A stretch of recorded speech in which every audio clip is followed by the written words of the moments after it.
Well, welcome everybody to the Cancer Wellness Center's first ever staff chat. My name is Priscilla Andrews. I'm the clinical manager here at the center, and welcome you to our inaugural program here. We designed the staff chat series as a way for our community to get a glimpse into a conversation between members of the clinical staff at the center as they discuss common issues and concerns and questions that come up for us both in our counseling program, in our support groups, and also just in general in the Cancer Wellness Center community. And I am very excited and grateful today to be joined by my colleague, Donna Oldenburg, who is the center's Bereavement Services Coordinator. So thank you for being here with me and this little experiment as we start here today. Happy to be here.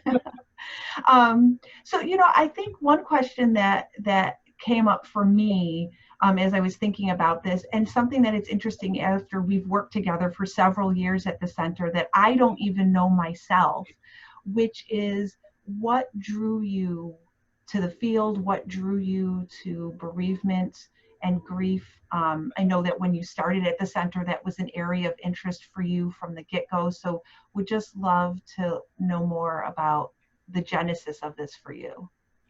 Sure. I think if you talk to any therapist, grief counselor, you're going to find out that they wound up doing this for one of two reasons. Either it's something that felt very familiar to them, or they were somehow trying to correct something, perhaps change something that may have happened in their past in some way, shape, or form. So I would say for me, it's a little bit of a combination of both. I think that in my history, looking back between the ages of 6 and 8, I had 3 very significant losses right in a row. Lost my grandmother, my beloved 18-year-old cousin who was killed in combat, and then my father. So I had one right after another. And in those days, funerals and wakes in particular went on for days and days and days. And so I spent an awful lot of time in a funeral home growing up.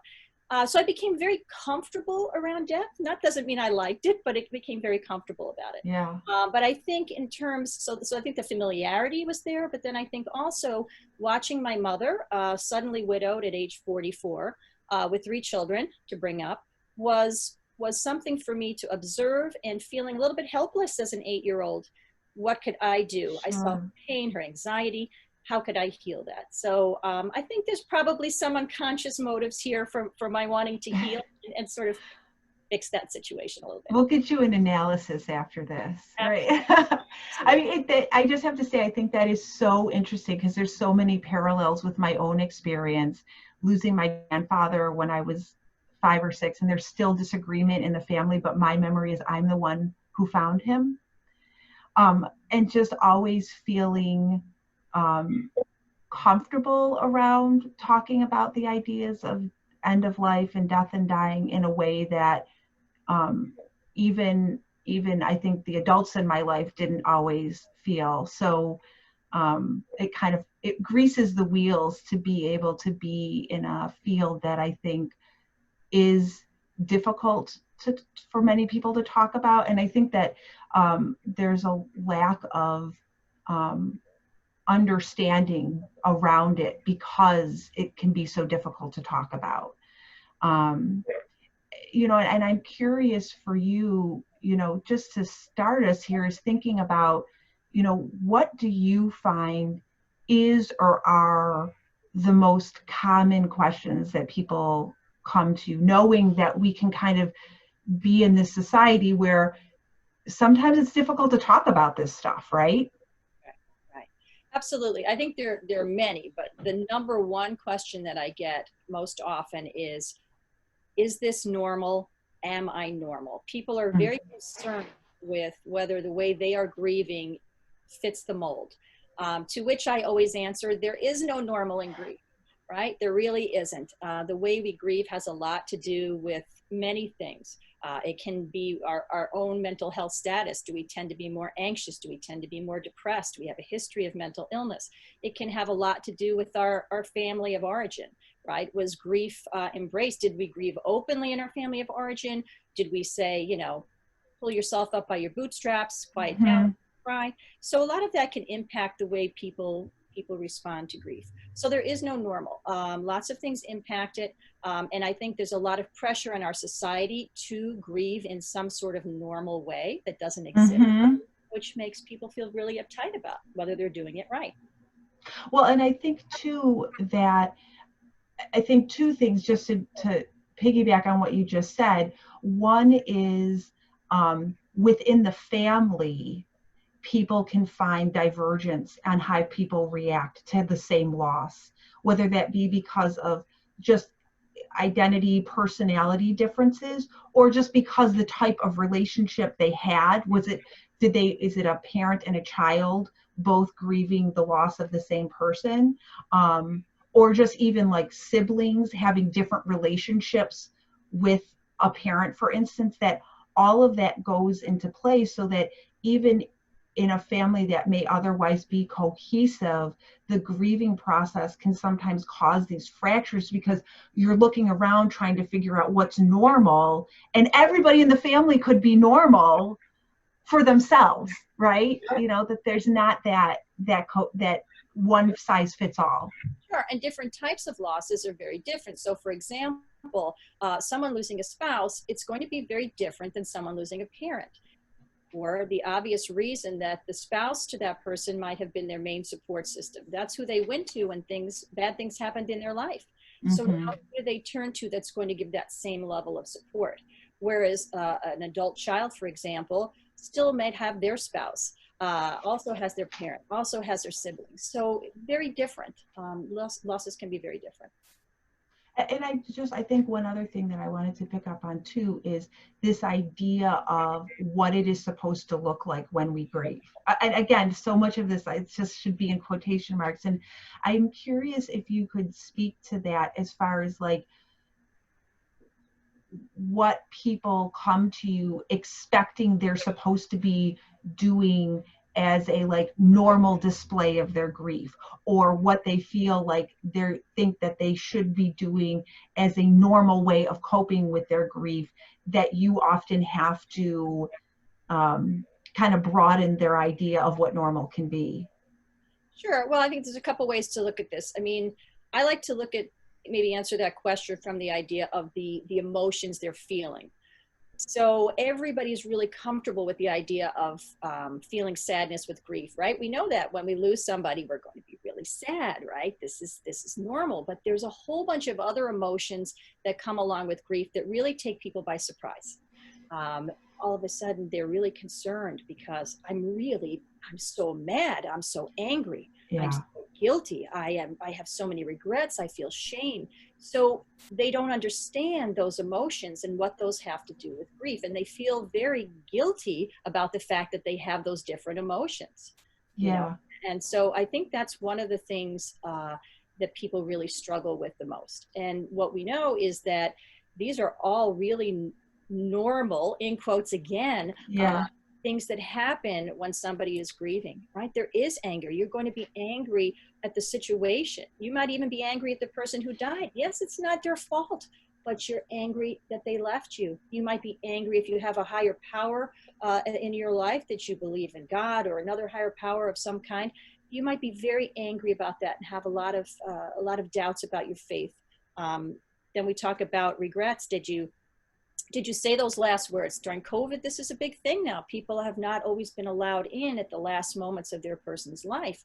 Do you have a lot of regrets about what you didn't say? Shame, you know, I didn't act a certain way. I shouldn't have yelled at them, whatever it may be. So I think there's a lot of that in the loss. Well, and I think people often, they get very like myopic, so they can focus on that one interaction, right? That one interaction at the end of life that may not represent all of the other times that they said, I love you, right?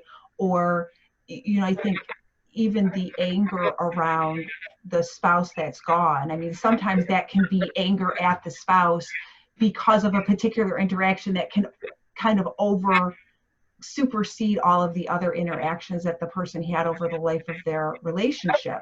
Although I think another thing is like when you're working with somebody, whether it be a spouse or a child, and there is unresolved issues in the relationship, right? And I certainly think that sometimes there is this idea that, like, if you had a difficult relationship with the person that died, you are going to have an easier time grieving. And that, I think, catches people off guard when the person dies and all of a sudden they're confronted with all of these complex emotions about somebody that maybe they were estranged from, or maybe they kind of figured, well, this isn't going to hurt so much because we had all these difficulties. Yes, absolutely. We see it all the time. I have actually sat with people who have come from abusive relationships, a spouse who abused them, and very conflicted because they do feel sadness and they do feel loss, but they also feel anger. And they don't know how to put these two things together, right? So totally. Also, you know, what people don't realize is in cases of divorce, when somebody's ex-wife or ex-husband dies, there's a lot of grief despite the fact that there has been a breakup of the marriage.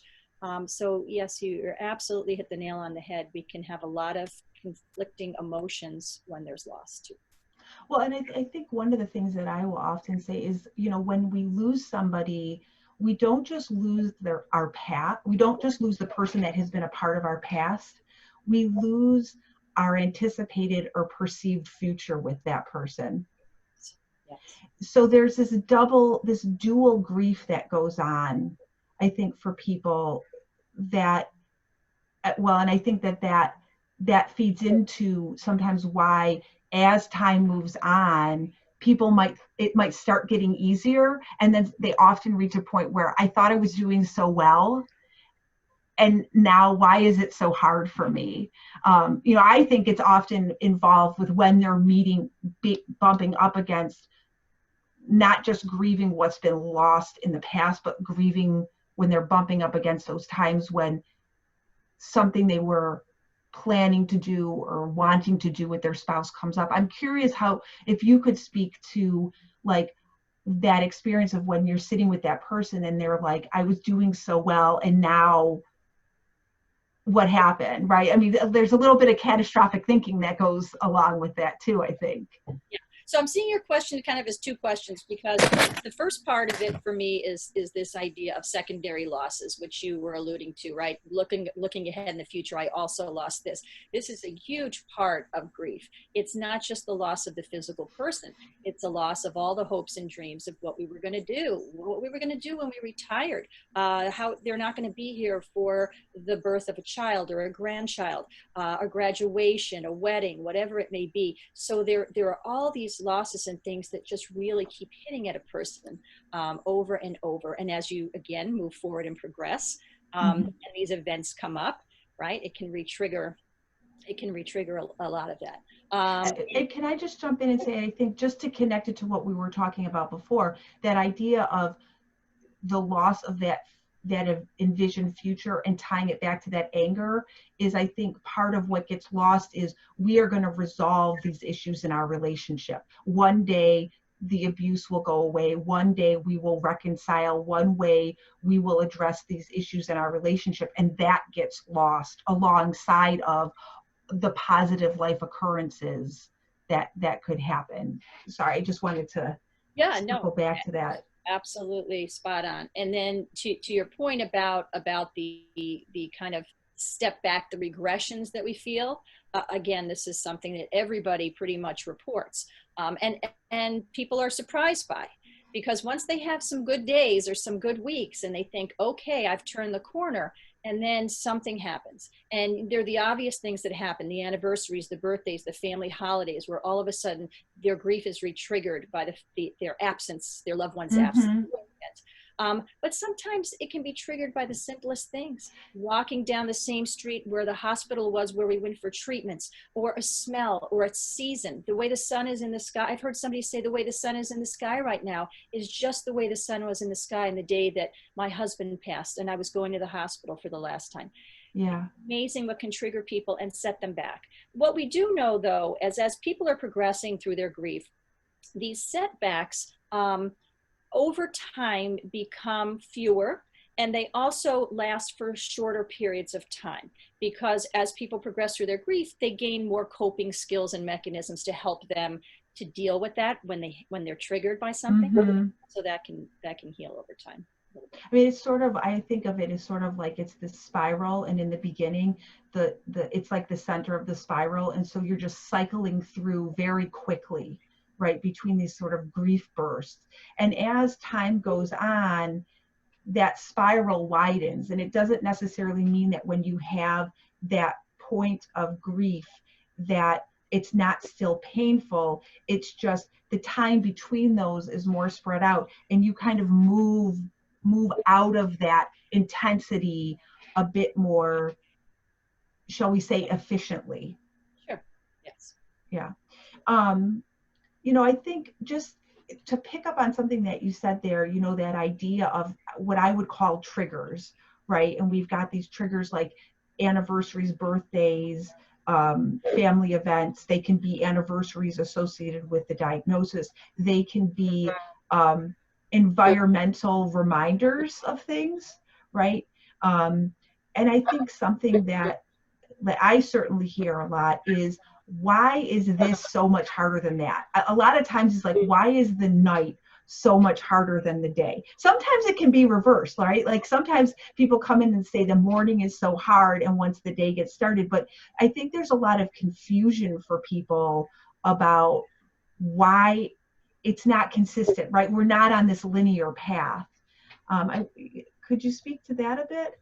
Sure. I think, and I think that you're right. We hear both sides of the day seem to be toughest, morning and evening, but evening gets called out the most to me when I'm working with bereavement groups.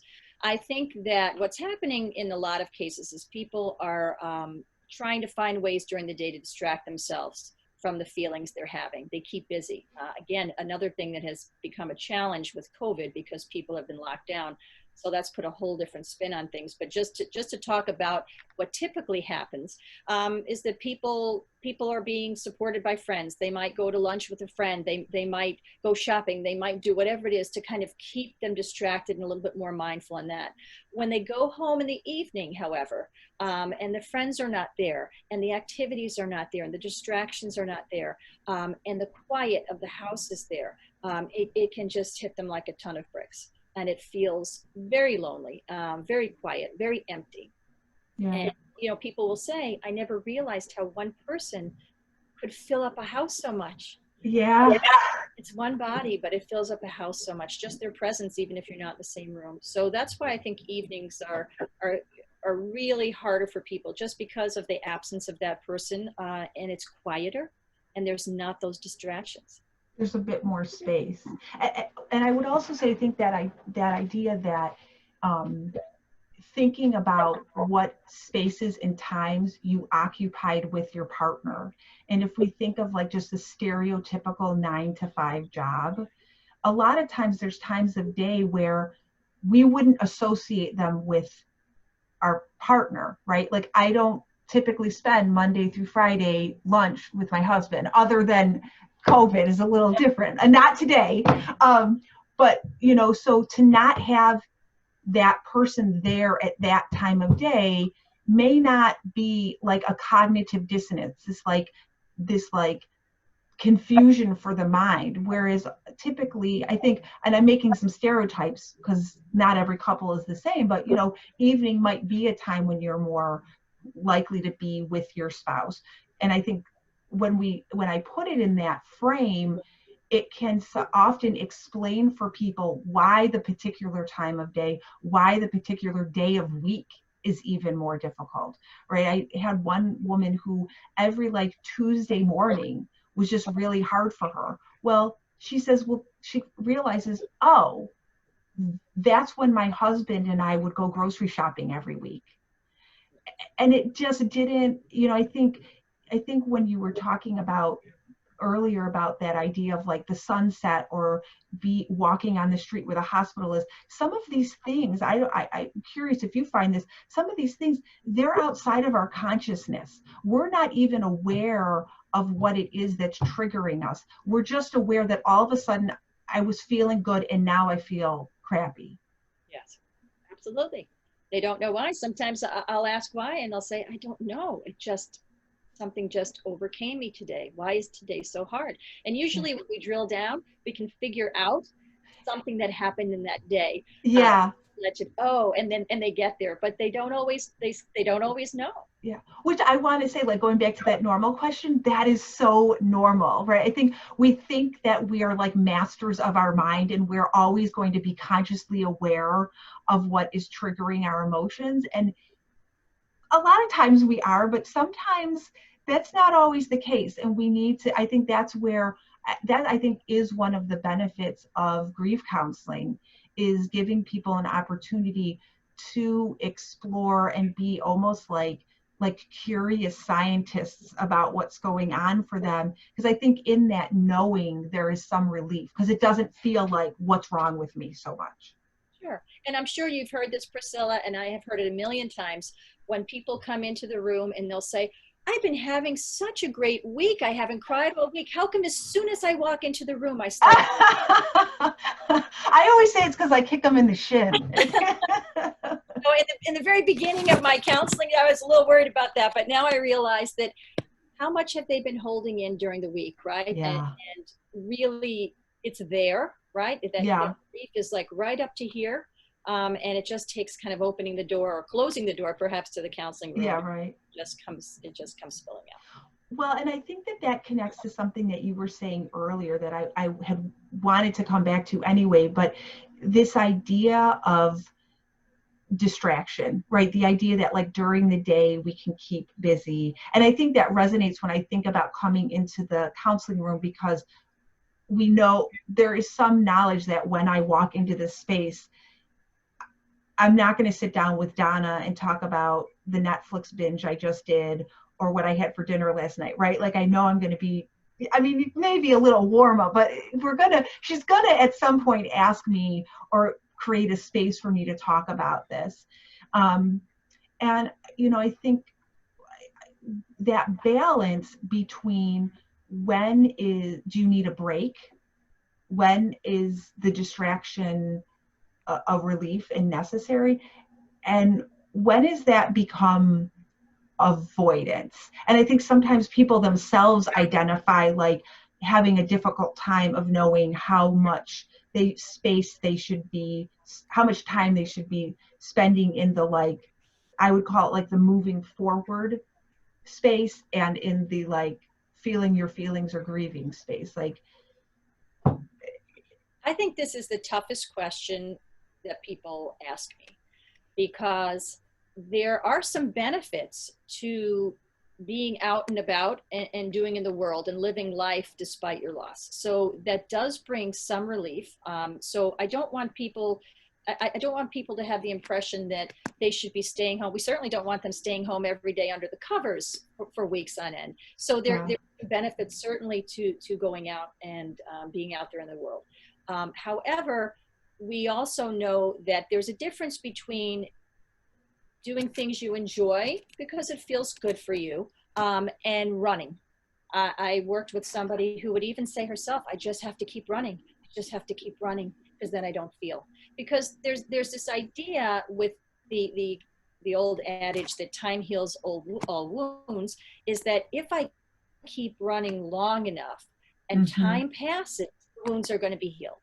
Not so. Right? Yeah. The hurt is still there. All the things you have to process in grief is still there. So you're just avoiding it, and it's going to come up. And maybe it's a year, 2 years. I've had people come back who haven't done any grief work, and then it's 3 years down the road, and something triggers it, and it all comes. Yeah. Well, and I think that's so. I mean, I so agree with that comment of, people who will come to the center for a loss that they more recently experienced, and then as we're working together, all of this other grief from a past loss, sometimes not even a loss of a person, I might add, right? Because I mean, we're not going to get into that today, but grief goes beyond just a death. There's so many ways we can experience grief, but that's for another hour. Yeah, but to throw out there, just to tag on to that last point, But all those other types of losses and grief, whether it be a job, a relationship, in COVID, we have experienced so many losses. Those things all feed in and add to the existing grief over the loss of a person. Well, and that emotion just simmering there, you know, I think when we have difficulty with distress tolerance, when it's hard for us to sit with emotions that are challenging, like sadness, like anger, like guilt, like shame, right? Then when we push them aside, it's not like that box of emotion goes in the garbage and the garbage man comes, right? I mean, that idea that, you know, that wound is still there. As you were talking, I was thinking about, you know, it's like if you had like a wound and then you just like put Vaseline and like plastic wrap over it. It is a very graphic image, but the fact of the matter is, like, that's never going to heal over, right? That's just going to stay open until the time comes when either you decide to pull it open to give it some air, or something forces your hand, which can often be the case. Can I shift? Because I think this also for me, unless, did you have something? No, go ahead. Because I think it also brings up for me the kind of opposite end of the spectrum, kind of the people who, like, I guess I would say, like, they can't stop feeling their feelings. They're just so in the grief. And sometimes it's the feelings, sometimes it's like escaping from like the images or the like memories of the end of life experience. That has its own, I would say, I think its own approach for me as a therapist, and curious how you approach those situations yourself. It's people who are really remaining stuck in the grief. Yeah. So, you know, we have something called complicated grief, right? Where people, again, I hate to keep using the word normal because we said there's no normal, but there, you know, there is somewhat of an expected trajectory to some degree in terms of people continuing to move forward. That doesn't mean that they're no longer grieving, but the grief changes, right? It softens, it changes, it evolves. And so when we talk about complicated grief, we're really talking about people who are kind of stuck in this intense sadness, still suffering insomnia, can't eat, weight loss or weight gain, whatever it may be, things that are really kind of similar to somebody who might have a major depressive disorder, right? Mm-hmm. Diagnosed with something like that. That's a really tough thing. I mean, that's somebody who we certainly would encourage to seek professional counseling. This is not something that is going to go away or be healed just by going out to lunch with some friends. This is something that is more significant, right? And then we want to, you know, look at where's that line. You know, does somebody really have major depressive disorder? That is possible. Mm-hmm. There's definitely a difference between, you know, when somebody has a loss, there's a lot of symptoms that mimic major depressive disorder.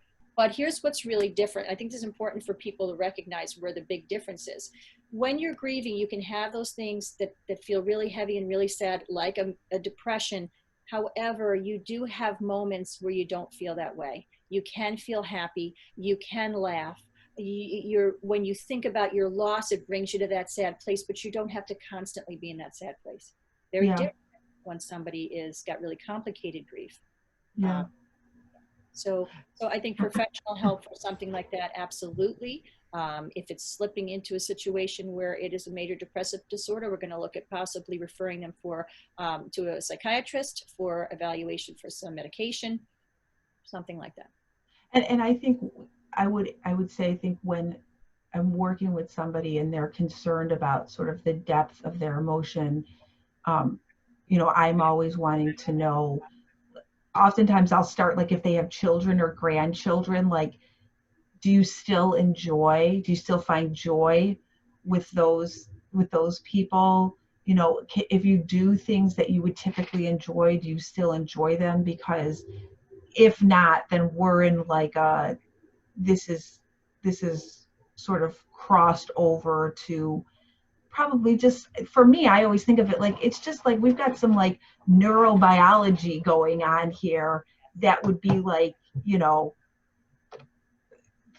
throwing apples at a diabetic and thinking that they're not going to need insulin anymore. You know, like sometimes it just does reach a point where people have to take that next step to take care of themselves. Yeah, and if feelings, you know, when we're talking about somebody who does need to take that next step, are they also, unlike somebody who's had a more typical grief, are they feeling a sense of worthlessness, of hopelessness, of not ever even seeing there's a possibility of digging out of this situation?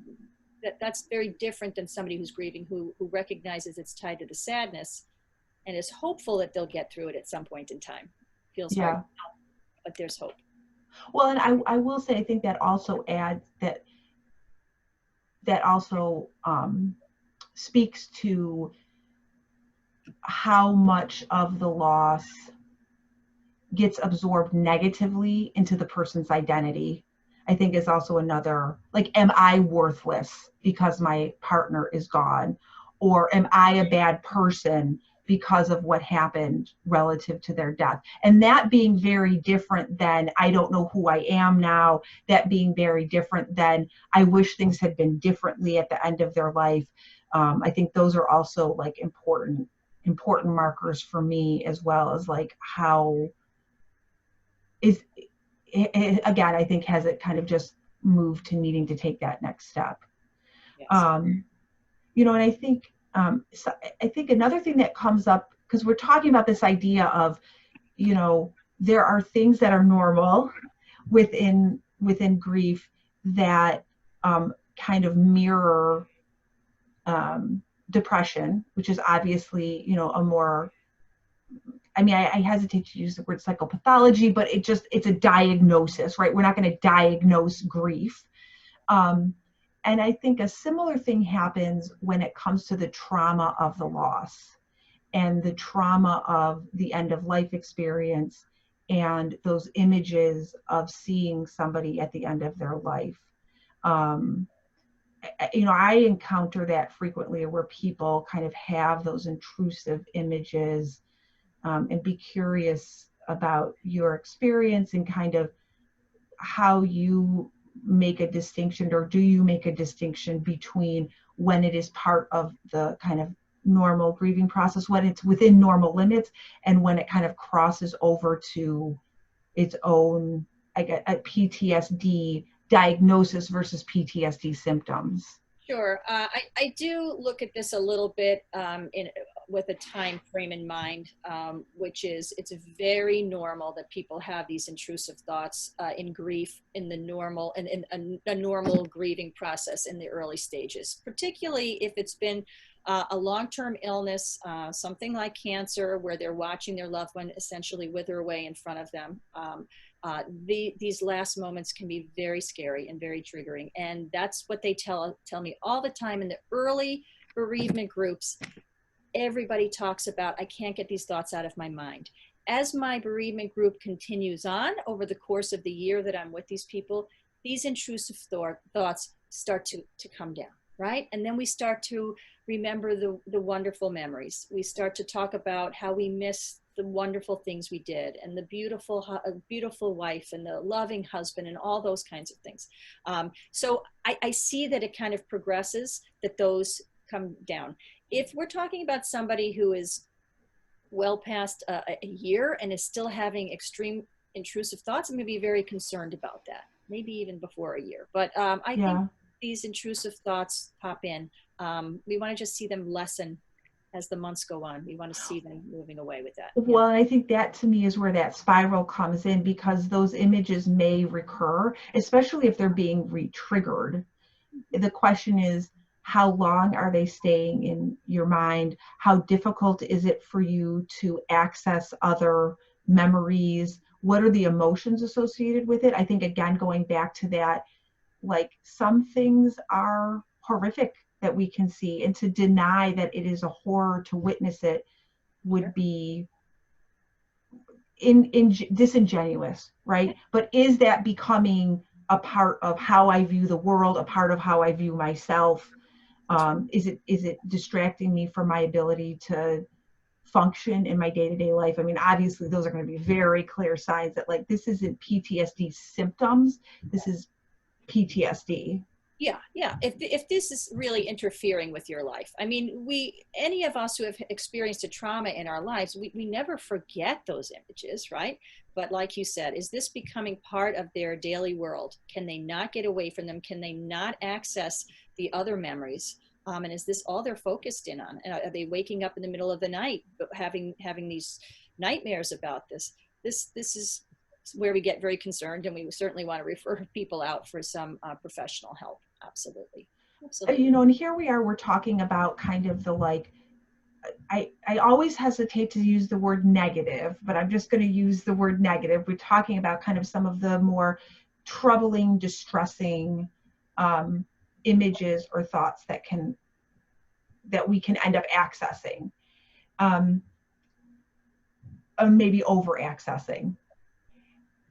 I think there's this whole other category of people longing to access positive images and thoughts, or I want a sign. Why haven't I had a sign? I'm not dreaming about my partner. I mean, sometimes it's I'm not having any dreams. It's not even like I'm having nightmares and I want to have positive dreams. Like my spouse is absent, my partner is absent from my sleep life. I mean, I'd be curious to hear what your take is on signs and how you do respond to people who kind of have that expectation of sort of a sign or a visitation of sorts from the person that they've lost. So this is one of my very favorite things about being a grief counselor. I love, and inevitably, there will always be sessions of our grief support groups that go to this topic.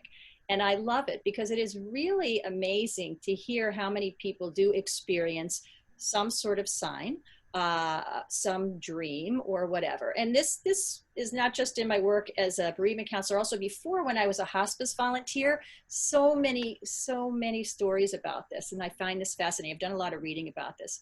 So let's start with the dreams first. So there was a survey that was done recently a study that was done that indicated that 82% of people who have had a loss will have dreams about their loved one.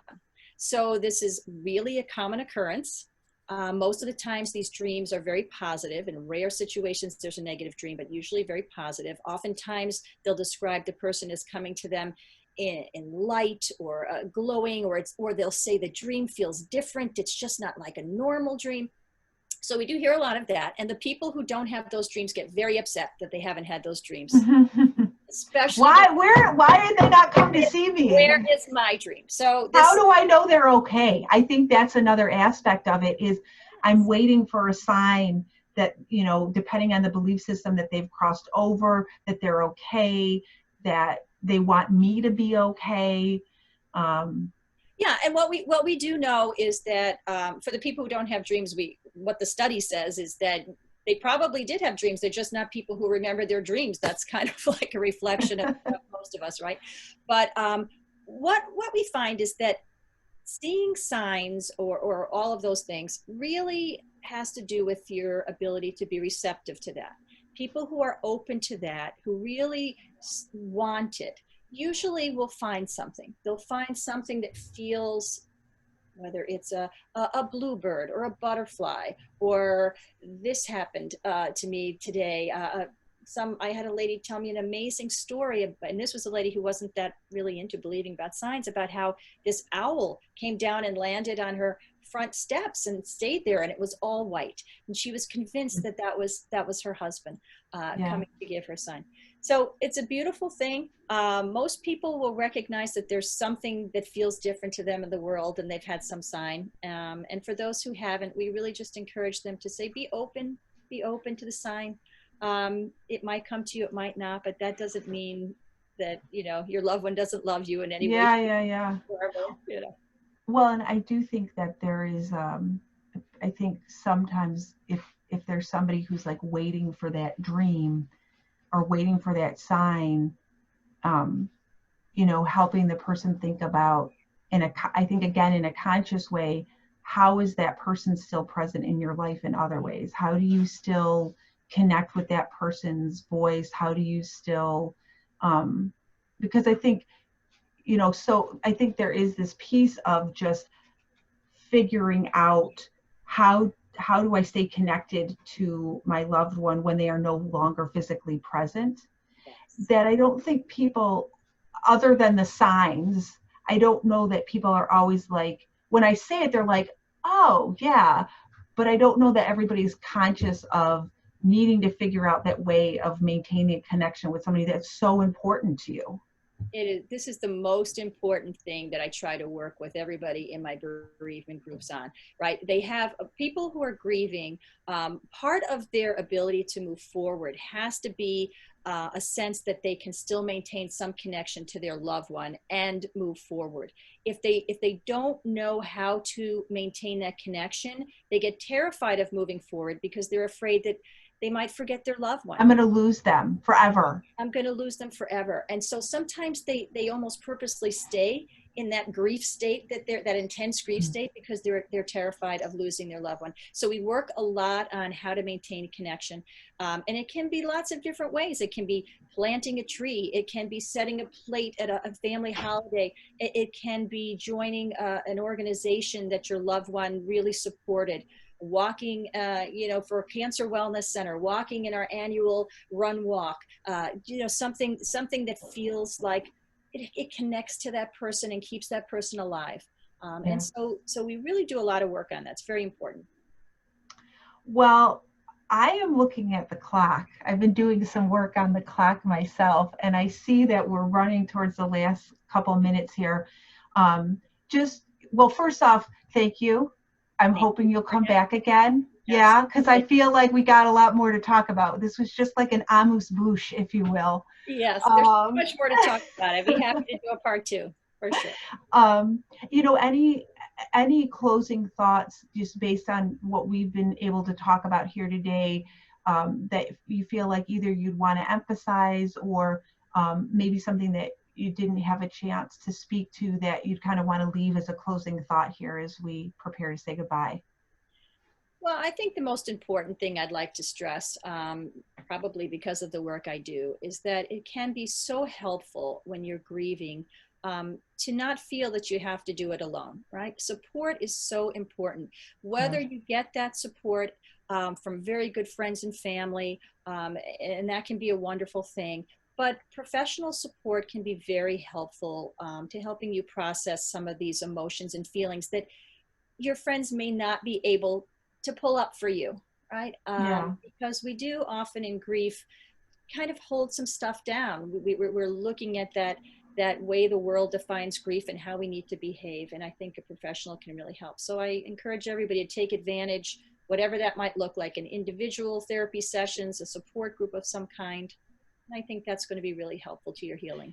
And Donna, just for the listeners with us today or who might be watching this, could you speak to what services you have available at the center and what groups you have available at the center? Cancer Wellness Center has quite a number of services. We do have individual counseling for people who want to do individual counseling for that. For those who are young widow and widowers, and by young widow and widowers, we define that as someone who is still raising children actively. So anywhere from age 0 up through college age, we have a support group for that. We also have a spousal bereavement group for just anybody, any age that might be available. And then we have a long-term spousal bereavement group called the Healing Journey, which is for people who are between 1 and 5 years out, because we know that grief does not stop at after year 1. And many times you might be grieving well past that. So this is a drop-in group for people that can be really helpful for long-term grieving. Oh, great. Well, thank you for all that information. Thank you for being here with me today. I so enjoyed it. It's so great. You're a inaugural. Well, and you'll be back for episode 8. I will. Thank you. All right. Well, thank you so much. Thank you, everybody, for being here. I hope that you'll join us again. Our next staff chat will be on August 26th, again from 12:15 to 1, and there'll be more details about that posted on our website soon. So be well and hope to see you again soon. Take care. Take care, Donna. Take care. Bye.